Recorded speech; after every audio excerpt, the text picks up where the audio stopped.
So, welcome everyone. Thank you so much for carving out this time to be together. It is a genuine pleasure to speak to you today about something truly special that you created. For me, when I first got invited to by my community, they asked me, "Would you like to be put forward uh, as a committee member nominee?" And they showed me this document. They sent me this document and a few other things, and I just went through it, and I was just like, yes, yes, yes. This is um, naming, what I felt like the being, like the soul had been kind of reaching for to be a part of a group of people doing work described like that. And my experience with Tom, I've worked mostly with Tom, but my experience on the committee has been just a wonderful example of it's so clear that this articulation isn't just words, but it really is an aspiration that's being lived through the committee work. And it's just it was inspiring to get involved, and it's been a great inspiration to continue to see to participate, to start to participate. And so today, I really wanted to explore that to get a sense about what it was like for you all. So as we know, we're building the ICON conference around the idea of the cutting edge of human evolution and the new forms of collaboration that emerged there. But what you did as a group went well beyond theory and explored how it actually manifests in group. So I've heard the stories that your process for generating the mission, vision, and values wasn't just productive, but was a profound experience of group consciousness. It was an energetically rich experience where the typical pressures and egos of a committee dissolved and allowed a genuine we space to emerge. You weren't just thinking about the future of human relationship and co-creation, you were actively embodying it. So today I want to talk less about the final document, although we will get there, and more about that felt experience. My hope is to create a space where you can share not just what you achieved, but how you felt and what specific human scale steps you took to access that higher ground together. I want to help guide our listeners to truly understand what this new way of working feels like and map your understanding of how you got there so that they can bring it into their own lives. So let's start with that, the energetic field you created. For each of you, what was the most immediate, palpable difference, the vibrational shift you felt when this group first came together? When did you first recognize you were stepping out of a typical committee and into a generative field? So I know each of you individually, and Jill and I really kind of hand selected all of you uh, for that very reason. Uh, you know, Jill and I would be online, and the resonance and coherence that would form up around the energy was just wonderful. And then we said we got to put together people and really think this through of where we're going in 2026 and where do we want to be in 2028, that long view. So knowing each one of you individually and what you were capable of, that's why you were invited. And it just was amazing coming together. Yeah, I think that's important that this group was hand selected. Tom and I came together we decided to put together this co-creation committee. And I think it's also important that we gave ourselves a space. We didn't say that this was going to go on for a year or for X amount of months. And I think that's important because especially in these kind of, what I'll say, kind of meta-aware spaces or meta spaces, you can tend to get into cycles and never-ending cycles that can continue, that you can get wrapped up in the process. So one thing that we did create was we created a container and talked about what kinds, what is the capacity of people that we need for this group? What roles do we need to be contributed? As well as what's the length of time that we're going to contribute. So we dedicated a few months. And so with the invitation to the people in this group, we gave them This is just a commitment. What did we say? 3 or 4 months. We gave a date at the end of the year. Yeah. And we're just going to do it within that month. What we can create and what we can do within that time frame, we'll do, but we're not going to extend it through that. So we came based on a commitment together, an understanding of what we were creating, why we were coming together, and a commitment of time. And I think that created a foundation for the containers stepping in. Just what's arising now for me is sensing the previous relationships I had with most of Mm. you prior. So Jill and I um, started constructing consciousness together, which was one of the most incredible collaborative experiences of my life. And Tom participated in that, and then we worked on Icon the previous year. And Layman and I have been entangled in a number of different contexts and collaborative opportunities. So Shara was actually the first person that or the only person that I didn't know personally prior to us starting together. But it feels like I've known you for a long time. It feels like your way of being and some of the different lineages that you come from have been very impactful for me in the past as well. So it just felt like you were already a part of my sense of family, even though we haven't had direct, immediate contact prior to coming into this container together. So maybe that familiarity was helpful in um, like softening into a deeper sense of trust and safety that could bring a lot of generativity and creativity and passion and excitement. And it was mostly just a pleasure to show up for the relationships, to show up for all of you. Mhm. Thanks, Tucker. I'll riff off that a little bit. So, you know, like my experience is I have a sense of how I move in the world, and I don't have a sense of how I move in the world. So, more and more these days, I'm kind of on the other side of a very new life. And in this very new life, what's next for me drops from the sky. And then I show up. So, so that was a little bit like that here. I'm newer to the integral movement. I'm newer to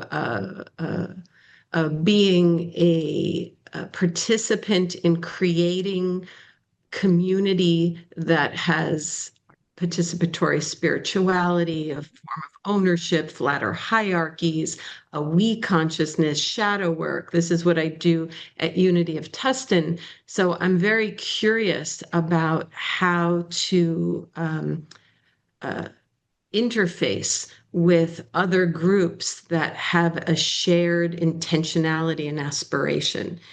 So, for me, integral is very much a professional adjacent passion. And I'm even part of a little think tank in the Unity movement where we're doing integral ministry practice, and it's a certificate program in order to develop infrastructure in our communities that are more likely to outpicture in a harmonious living organism way. So, I go every now and then to the San Diego integral groups online, and I have a lovely relationship with Tom. And Tom's been, in this kind of new era of my life. He was just supportive, and he'd give me little texts like Shara, like say something, and inviting me into new spaces, and really kind of because there's a vulnerability there. So I got an invitation for Tom to show up here, and I did, and it was just, fun. For me, a lot of spirituality and a lot of these types of conversations, they're simply the best way I know to have a good time. It's entertainment as much as it like meaningful entertainment, just as much as it is being part of creation, like intentional creation without holding it loosely. So yeah, I kind of found myself in this group with a tremendous amount of gratitude, and it became a playground and sacred laboratory of, what if intentional coherence can seed the consciousness of an entire outpicturing as conference. Wonderful. I'm listening to what people are spontaneously bringing forward here because I spent a lot of time in or creating or studying intersubjective fields. And it stands out to me that there are a couple of elements we've all just presenced that are essential to trying to establish the container. Like one, first of all, is thinking of it as a container, like Joe was saying, that there's some temporal boundaries on this, because shared knowledge of the membrane of the walls helps. The inception story seems to help. The field being able to tell the story of its own inception from the idea and from the selection and from the personal histories of the people coming in. I think there's something to Shara's sense of knowing and not knowing, and of being steeped in, but also adjacent to, inside and outside of what integral is. I think these are all foundational features. And Tucker was talking a little bit about pre-existing relationships. I think there is something important to surfacing our mapping of the appreciations of the relational web that we have inside the field. But I'm also aware that doesn't answer Christopher's question about when I knew it was an interesting thing to be a part of. I came in because I know and like most of these people, because Tom asked it of me, and because I had a pretty good time at Icon 2024. But I'm also, despite being a strong proponent of intersubjective fields and a new depth-oriented developmental thought, a kind of a skeptic and a curmudgeon about projects. I'm like, do I really want to put a huge chunk of time aside in a non-paid way to participate in some kind of committee meeting type thing? So there's a hesitancy, and I'm happy to be cynical about those things in advance. But when I knew was 5 seconds into the first call, even with people like Shara, who I was first meeting for the first time, it was just palpably obvious. There were none of the usual concerns. There was nobody, I'm like, oh, I have to be careful about this person. Nobody gave any signs that they were going to derail it into some like reactive crusade. Everybody seemed to have showed up with a lot of experiential knowledge about how these fields work, a lot of love, and a lot of readiness to be present, and a sense that they could presence anything and that we could work with whatever gets presenced. Nice. If I can bounce off of Tucker for a second, Tucker alluded to not knowing Shara, but still having a familiarity that he was in a space that he recognized. And it really speaks to the evolutionary, the psychoactiveness of that space, that it's almost like a universal language that, yeah, I don't know you personally, but I recognize this space. And that's some of the contours that Layman just referenced. And I just love that we don't have to know each other personally, but when we're capable of occupying that space, it just becomes familiar and attractive as all get out. Maybe I'll share that. Yeah, that feels. I think the one thing I've learned in all the different gatherings and whatnot, I've helped to steward, that the actual few days in person is kind of the cherry on top, and that for me, it's the whole process of planning and collaborating and imagining and deepening into coherence and sensing into the gathering that's always already happening in more of a timeless, imaginal way.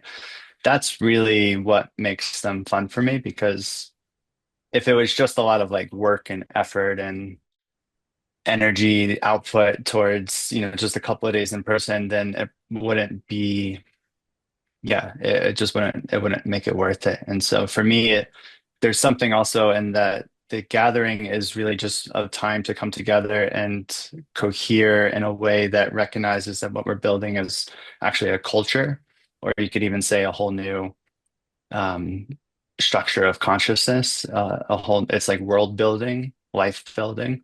And so by being in relationship in the very ways that we're inviting people into in the in-person conference or gathering, but doing that sort of in our everyday lives as well as on these ongoing Zoom calls, it's actually creating the structural capacity in the practice field and the living, breathing beingness of the very thing that we're calling forth and celebrating in some ways by coming together for a few days and being like, "Yay, this is great!" But it's actually about what happens before and after those few days that, in some ways, is the real work, in a sense. We Thanks to were very explicit about the planning being already the event, right? The event, we're not setting something up that is separate from what we're doing. This is already a piece of the larger organic, temporally distributed kind of entity that we're involved in.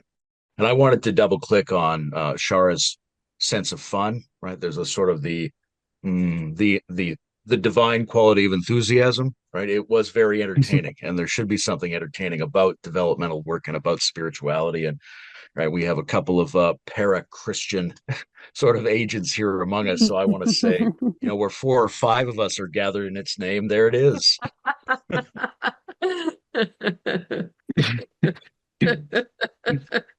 Yeah, I love what's being named here is at one of our very first meeting. I mean, Tom said that at the very beginning. He said, "This is Icon has already started. It's happening right now. This is it happening right now." And whatever we want to create there, we're creating in this moment. And I love what Layman said. It was like we all just dropped into that space. I mean, it was an immediate knowing of uh, we're going to be able to create this in this group. And what is that going to create for Icon? But it was, I mean, just what Layman said, it was like it was palpable at the very beginning. Yeah, and I know like a lot of workshops and things that I've done, that's a common riff. It starts when you register, right? Mm. But this was, what does it mean to then investigate that through participation consciously? What does it mean to consciously play with the embodiment of it starts before it starts? And what if we put conscious awareness into that and then allowed the emergence? I mean, it's really like playing with conscious alchemy. Allow the emergence to be part of the culture and world building that Tucker's talking about, not through any pre-planned idea, but through what happens organically from this co-creation of the whatever the I amness that comes from our gathering. So it's this lovely experience of whatever the world needs doesn't quite exist yet. So we do, like, we as a species needs to create the capacity to create something from nothing. And this was our microcosmic uh, um, living of that. Love that phrase. Whatever the world needs doesn't quite exist yet. Hmm. Thanks, everyone. And here you're witnessing it right now. This is exactly how the group worked, and something would emerge like that, and we'd pull that statement, and that's how we got the document. It was just like this is how it happened, just like this. Beautiful. I guess the question that's coming up for me, and it's been hinted at, is you're coming into this space and you've all spoken about the just that magical quality of the container. And you're all, I have to mention that usually I would want to do, a proper warm up before we hit record where everybody has a check-in, self-awareness, connect with other and all of that stuff. And we kind of just jumped right in and I almost didn't even notice because you guys just kind of got into that space so quickly. But that's not going to happen when you just take 5 random people and put them in a room. Even if there's an intention and you have the words that we wanted to co-create and all of the things that you've already mentioned. And I'm wondering how you understand, because we're trying to both share what the experience was like for you, but also shed a light on it as a case study almost, right? It's like what is it that makes this kind of experience possible? So if there's something there for you, how do you see your own practice informing how you came to the space and how that impacted the outcome? I just have something emerging that's doesn't answer your question. But one is, we didn't have that container building warm up even when the five of us did get together. So, like Layman said, in the first 5 seconds, maybe you said, or 5 minutes, you kind of knew this was something you wanted to be a part of. And I don't remember us doing it stepwise or developing the container. And then also, even this is new because we didn't record our sessions, I'm pretty sure. So we were doing it without a witness. So you, Christopher, you're, I'm thinking like the Heisenberg uncertainty principle. Mhm. Now that we're being observed, are we showing up in what expression, in what outpicturing are we going to emerge? And how are we going to emerge when then we try to even witness our own process for replication or for, depth in order to uh, uh, structure the skeleton more that the soul then takes. And Jill, you've been just, invaluable in creating the skeleton that allows this soul work to actually be a thing and not just a fleeting ephemeral experience that lights our hearts up. So yeah, so it's just an interesting process now of observing the unobserved and then trying to comment on it. Thank you. Well, what's coming up for me, Christopher, in response is that to me, I don't feel so much separation between this call and, for example, the call I had immediately prior with Cheryl Shu and Ivo Mensch talking about a metamodern guild that we're creating. And that just very seamlessly went into this. And then right after this call, I have something with Pacific Integral, working with Jeff Fitch and Abigail Lynham. So it feels more like these are just different notes in a larger symphony that is the culture building that we're talking about. And all of them are sharing a similar mission. I would say the same mission expressed through different expressions, different notes in that larger symphony. And so there's a way in which the coherence doesn't feel, I mean, it's here between the five of us, but it also feels like it's between the different projects and the different network nodes and the different expressions of this, to use the integral term, second tier consciousness possibility. And in that way, I would venture a guess that all of us can relate to that in some similar way, where it feels like our unique soul expression or dharma or sense of purpose or deep meaning is that this is parts of the larger unfolding of our unique expression in the world. And that way, when we come into this space, it's not that we need to like cohere with it, it's that we're already coming as a cohered sense of self that is meeting other coherent sense of selves, and it's building something that's a unique combination of our unique constellation, but is also kind of it's part of a much larger movement that is already cohering in many ways. This is a good segue into one of many value positions we took as part of our intention is recognizing that other communities are doing the good work too. And right from the beginning, part of our value was, why aren't we supporting each other? Why aren't we looking out for them to give many, many win-win opportunities? So that theme ended up in the purpose document also.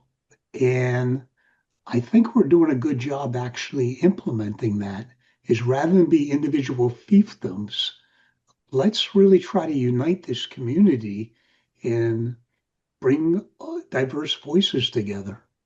Thanks, Tom. One thing that I am noticing, and Tucker talked about it in the very beginning, is this idea of trust and safety.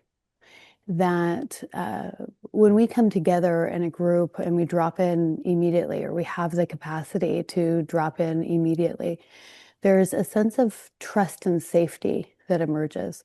And we've talked about how there's trust and safety among us individually. Maybe we work together, or maybe we knew each other. So we can, come in with that level of trust and safety. But I think one thing that Tucker just alluded to as well is that we are all part of this larger ecosystem in our own individual work and the larger community. And there's a deeper trust that I think each of us carries, in a trust of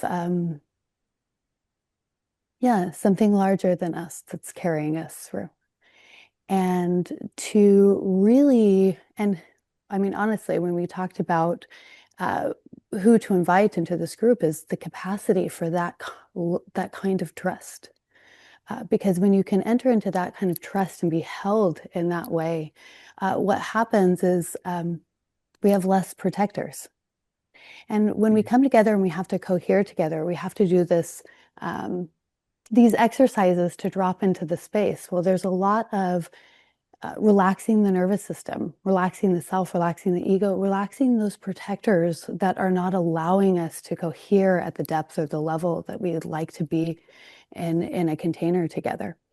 And I think that level of trust allows those protectors to settle, as well as we each have our own practice. Even, I mean, those protectors will emerge in a group, or power dynamics will emerge in a group. And our capacity to name those right away, to name those as not just our individual protectors, but probably the protectors of the group, of everyone that's here in this space, and then to name that as those are probably protectors that are probably that are part of the larger ecosystem. And then now we can look at those as if those are emerging here, they're probably emerging in the larger ecosystem, and then we can look at them as something not attached to ourselves. And so I think that's part of all of our practice here as well. And so our ability to have that level of trust, and then the capacity to be able to name those as not just our own, and to give them and almost invite them into not just the space that we're cohering together, but as the larger ecosystem, the larger community. And I saw that and I witnessed that in this group, that any what I call protectors, or ego, or whatever you want to call them, that would emerge here, we cared for them as parts of the larger ecosystem, the larger community. We didn't care for them even just as our own or as ourselves. Thanks, Jill. That's wonderful. I want to reflect back to the group, but before you two spoke to that, really what I'm experiencing from the outside is, because people talked about the relational piece that you would need for that psychological trust or safe sense of safety, but there was really an energetic sense that there's also a bigger trust, or I guess depending on your background, you might call faith, that people are all embodying as they come into the space. That was really obvious from out here, from what I'm seeing as I see you all talk.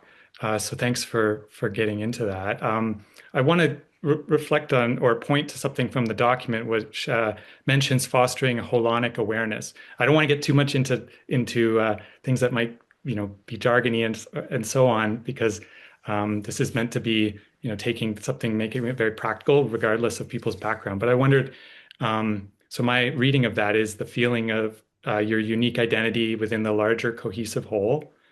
And so it feels like we're talking about that already, but could you share an experience where you felt both the absolute clarity of your own individual contribution and the profound sense of being entirely supported and amplified by the collective?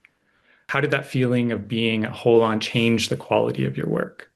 Yeah, maybe I could share something on that, but I also want to touch back on the previous question, but I also want to touch back on a reflection on the previous question.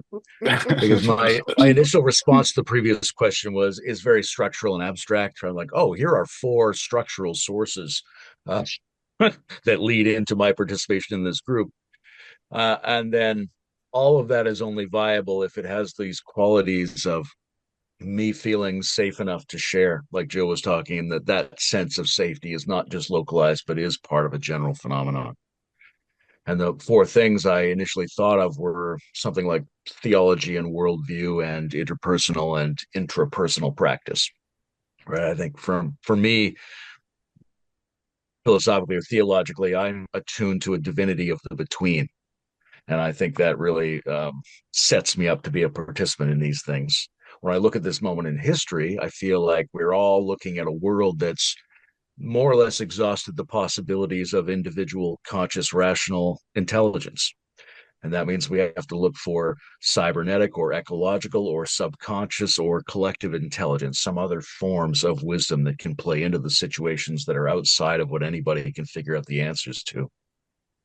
I've had a deep historical affinity for relational practice, for finding spirit as something that I seek primarily in collectives and in mutuality and in testing myself against that mutuality. But also, to me, that's reflected in a person's inner practice. That I've kind of have this whole thing of retroengineering spirituality as a relationship between different internal intelligence systems. And that can produce a lot of inner teamwork, which makes you sensitive to outer teamwork, but it can also produce something that I think we were really good at, which is sourcing contradictions to the conventional view of integral theory and conferences. We were very good at being critical and affirmative at the same time within a greater coherence. And I think that rests on people's inner ability to hold multiplicities and to allow friction and hold that in coherence. Now, to your last question, I think for me, there was a moment there were a couple of moments like this where I would say a phrase like the whole being the scene that creates the future, right? To me, it just seemed obvious to me, but I felt good enough to say the thing that seemed obvious to me that reflects my view and seemed to reflect what people were saying. And then everybody else was like, yeah, that's great. Then they just took it and started doing something with it.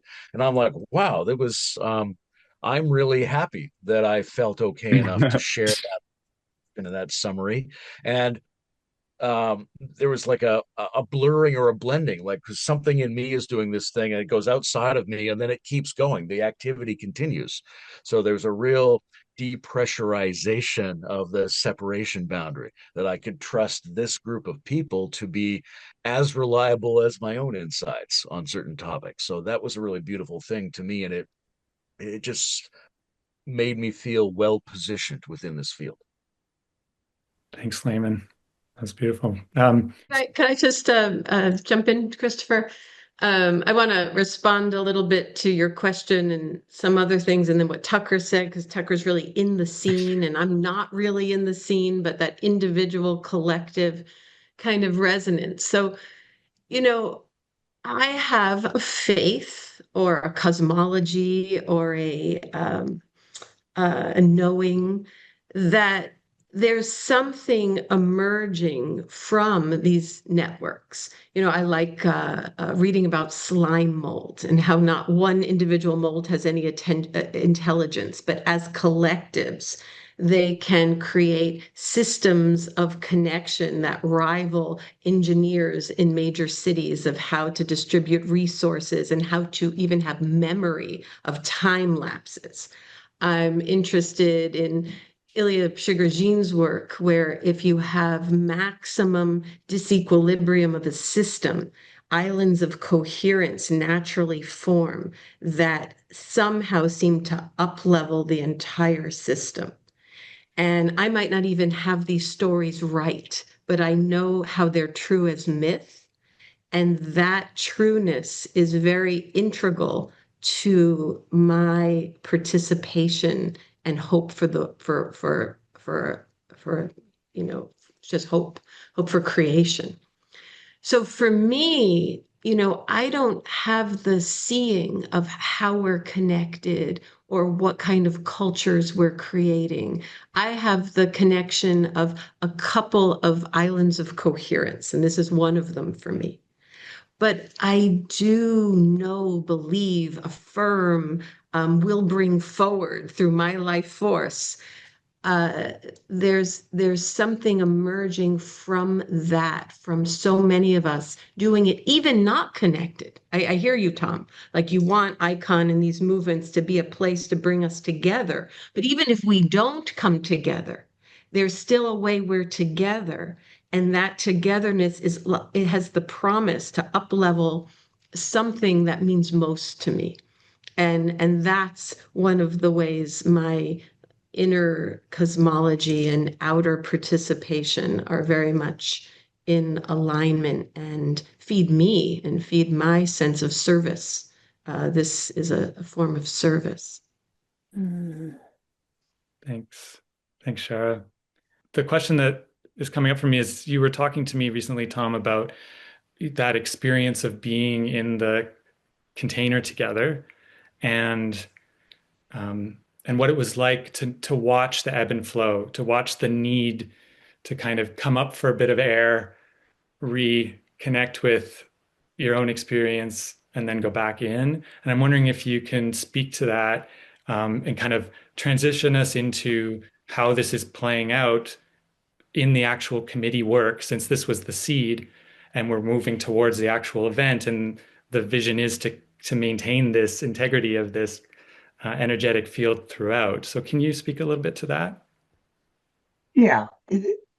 As we entered the field together, like Layman said, somebody would bring something up, some like creating the scene that creates the future. And we would come together and feed it. It was like we were all nurturing it together. But that time period was fairly short. And there was an oscillation where we would come apart, either with humor or just pulling back. But then once we all took a collective breath, a breath of individuality, and we relocated our sense of self, we could come right back in. Which surprised me, and I mentioned this to some of you, the oscillation was quicker than I anticipated, with people capable of showing up. And as Joe said, they felt safe. I would add to feeling safe, I don't catastrophize my weakness. Of course, there's always going to be shadow. Big whoop. You see another shadow. Big deal. So not catastrophizing weakness allows you to play in the field and show up with a level of vulnerability and exposure that really transmute to creativity. So yeah, the oscillation was one. So how that's playing out now is right from the initial interviews and building the 12 committees, I had to feel it with each person. If they couldn't show up in the moment when I opened that door, then I didn't want them on the icon committee. Because otherwise, how do you actually do this? How do you start creating the scene so that when we do get to Denver, we're already doing it? And so that's been my delight. I even joke about my technical people. When you get technical people that can go three-dimensional, I just find that extraordinary. You know, they're incredibly good linear in all the detail, but then they show up in this great space. Thanks, Tom. That's great. I'm wondering if we can explore, the document or this energetic exploration as it's manifesting right now in the committee work and looking towards how you're seeing that bridge to the actual event. So I would probably say either of those. I don't think everybody can speak to both, but if I can open the floor for this kind of final comments from everybody who might be able to incorporate something like that. I'm really curious how we all feel about the subsequent unfolding of this. Right, we aren't at the event yet, but Tom is seeing and doing a lot of things that the rest of us aren't seeing and doing. Some of us have pulled back from the process. Right, I'm involved to various degrees, but I have pretty mixed feelings about committees and processes and how much of the flavor that we were living together is actually going to make it to this event. I'm hopeful, but also I have no idea. It's like sending a kid out into the world. You don't know what's going to happen to it. I'm just curious how we're all sitting with that because I, this has an immediacy. I can immediately tell that something wonderful is happening here. The larger project of manifesting this event and all the other dimensions that go into that, I have no real way to implicitly or instinctively evaluate that. I'm curious what the rest of you feel. All I can share is this breaking news. As of last week, I was talking to a friend who was here in Boulder, Chad Bennett, who's also an integral Zen priest. And we sort of co-sourced this. We're calling it 10 Days at the Living Edge, a Colorado Convergence. And essentially, it's a small, intimate gathering like ones that I've been doing for the past 4 years that will happen the weekend before Icon. And then there's a few open days where basically we'll create some sort of digital infrastructure for people to offer different pop-up workshops or talks or go on hikes. And it's basically like creating Boulder as a living playground for people to come earlier and have a time to play and connect in more informal ways. And then there'll be the Icon conference. And so it's trying to basically make more of a create more offerings that will happen in Boulder, in Denver, for more people to cross intersect different sub communities. Folks that might not go to Integral get to interact with the Integral folks. And maybe there's also interest and they sense a desire to actually join the conference and also to meet in different ways. A conference has a particular feel, a particular quality, particular environmental ethos. And so to offer more emergent pop-up stuff invites in more leadership from folks, and then to have a small intimate gathering creates more like a family vibe. So this is something I'm just sensing into, and part of it is because of the trust and the degenerativity that came from our time together at the beginning of this year, and sensing that this might be a way I can continue to serve and put logs on the fire in my own distinct way. I love that. I love that, Tucker.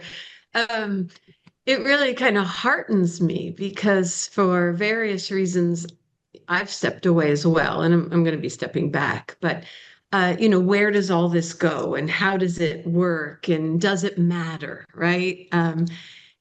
It's really an unknown, and yet, I trust our initial aspiration, and even in the document, I almost feel like a truth underneath the document is that the conference is about it being more likely to experience this at the conference. That the whole thing is to have these types of moments emerge from the field. And in that, again, that word faith comes up, and it's not sufficient, but yet it's points to it. Like, I have a faith that in some non-local way, our work will make it more likely that the field that emerges allows this type of experience and these reference points to be stronger in the people who attend, and that it also seeds what is still unknown to even make that go deeper. So Tucker, what you're talking about is like, yes, like creating this fertile field so that what is missing in Icon, partly because of its structure as a conference, can be realized in even other ways that sense and then come to share the need of experience. So now we already have a conveyor belt for the Icon conference. And I don't think that's unrelated to our aspirations and intentionality. Thank you. I'm going to send the last word to Tom, but beforehand, Jill, did you have anything on this front you wanted to mention before I give Tom the last word? Yeah, I think, this co-creation committee was a prototype. It was an idea that I had that, I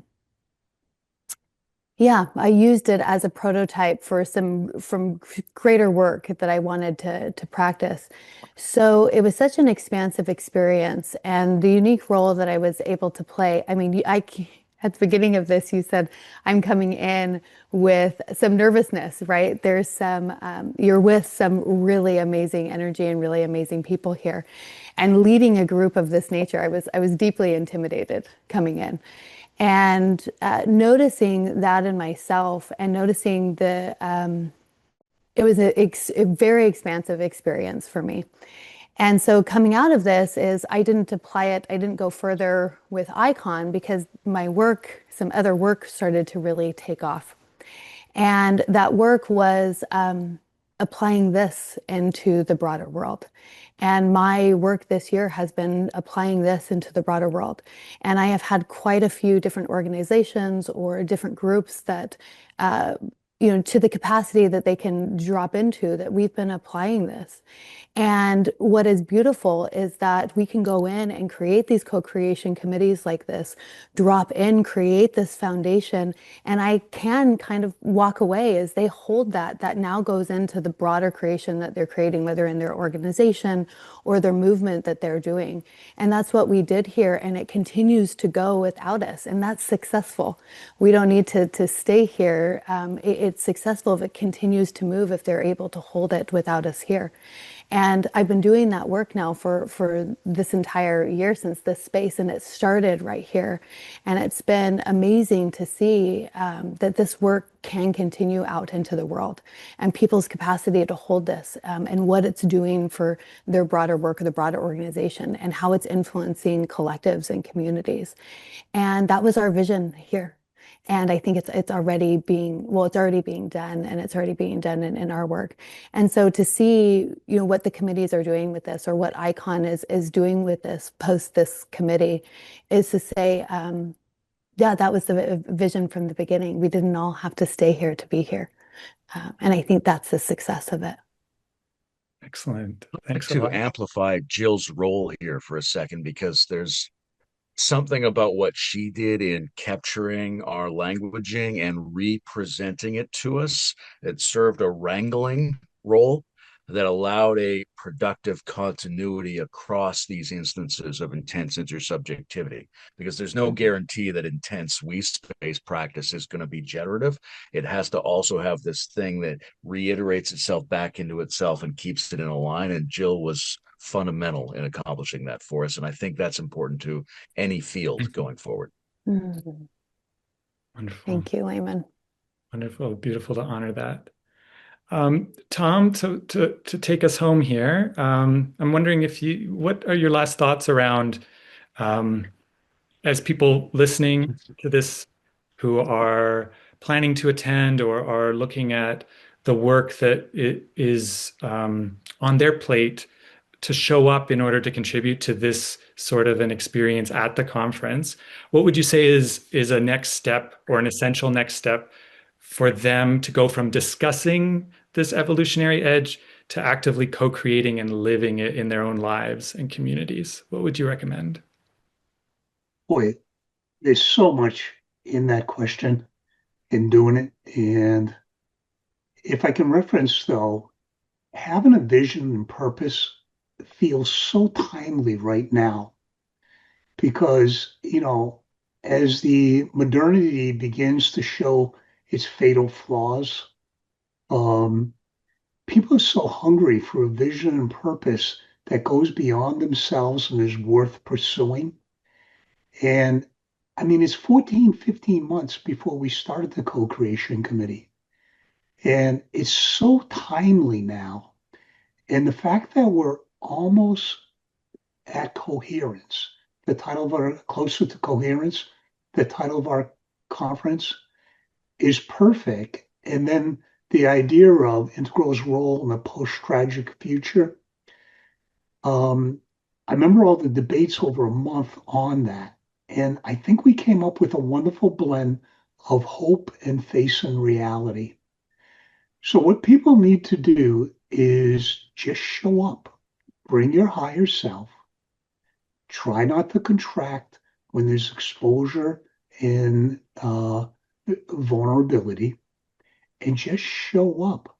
Because when you have people like that, I remember Shara early on in San Diego Integral, I could just feel the energy and go, Shara, say more. She didn't know a lot about Integral, but boy, could she show up. That's what you want to be able to do. That's what's going to nurture you. And then you'll seek the language of it and learn all the theory and the meta theory and things like that in order to be able to articulate it. So I'm really indebted to this group to get us off and running. I invite you back periodically, like Layman does. He comes in and out. It does. I have him on a lot of projects right now, seeking speakers. Come in and out and contribute when you have something, because that's what people do in order to build this. Just what Tom said, and I think this goes into the closing of a purpose and a value statement, is I've worked with a lot of integral organizations, integral communities, that to pause and to do this work, surprisingly, I get a lot of fight back about it, because there is this idea that comes up of we're regressing. It's 3.5 to go back and get our purpose statement or our value statements. In organizations, right, it's a foundation for organizations to do this work. To hold it is what gets difficult. But I've gotten a lot of fight back in different integral communities about doing this and pausing and looking at what is our purpose, what is our values, and doing that work. And as we talk about integral, it's such a transcend and include, healthy at every stage. And it is a letting go of, in integral communities, we want to zoom out so much. We don't want to go in and create documents like this that can lead and guide. And it's important to allow ourselves to go back and to be healthy at every stage. And we can do that in these kinds of collectives. But that was the prototype, is could a collective of this capacity actually stop and pause and do purpose work, right? Do come together and do value statements together. And yeah, so it was wonderful, and it says a lot about this group that there wasn't any kickback. There wasn't any. I mean, we just dove in. Everybody wanted to do it, but I think that's important, especially for the broader community, to hear how. And that piggybacks just off of Tom. It's very important work to do, to pause and to get aligned in this way. So thank you for just an extra minute or two. Oh, that's fantastic. Yeah, well said. That felt important to include. There's like people have neck injuries, like they were nodding so hard. I'll just say it's helpful to have also a shaman, a meta shaman on the team, because I think Layman in particular really helps me remind myself that creating purpose documents and all that stuff, which frankly to me that sounds like a lot of work, but when I think of it as a transmission that is casting a spell and evoking the very qualities of being that we're calling forth, and that sounds a lot more fun to me. So it's also how we frame our own meta framings that allow us to do the work that we do. Lovely. Beautiful. Thank you all.